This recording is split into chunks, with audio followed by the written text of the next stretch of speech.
بریم واسه یه آنباکسینگ خیلی جذاب از بتمن 2022 مربوط به کمپانی مکفارلن که میگن یکی از بهترین هایی که تا الان اومده و میشه گفت سریع ترین بتمنیه که اومده. یه تیزی پیدا کنیم.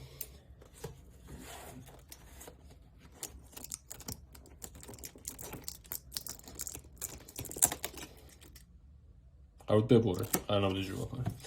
خلاص بریم ببینیم که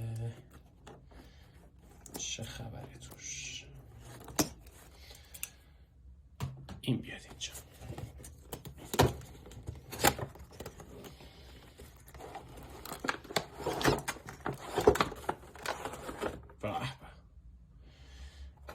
خودش و اگر اشتباه نکنم اینم بیسش باید باشه.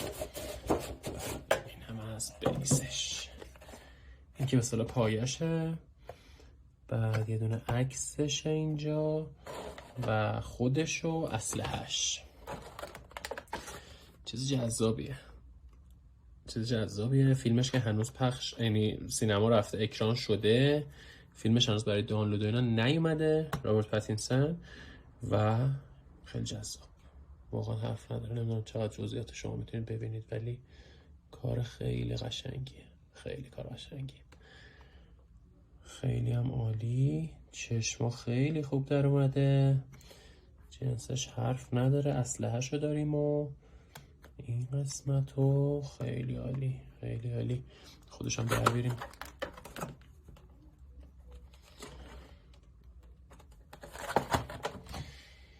این قیچی که اونو نتونست ببره، ببینیم اینو میتونه.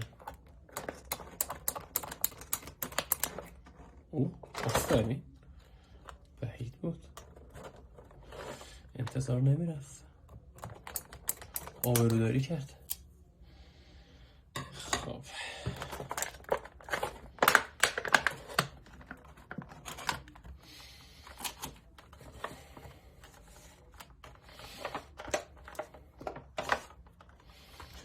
قرار خیلی سخت در بیاد از این معلومه. من استرس میگیرم وقتی میخوام همچین چیزی رو در بیارم. اجازه بدین بازش کنم، ادامه بدیم. خب ایشون هم سوار شد و اسلحه‌اش هم رفت تو دستش و اینم بیسش و کار قشنگیه، کار قویه.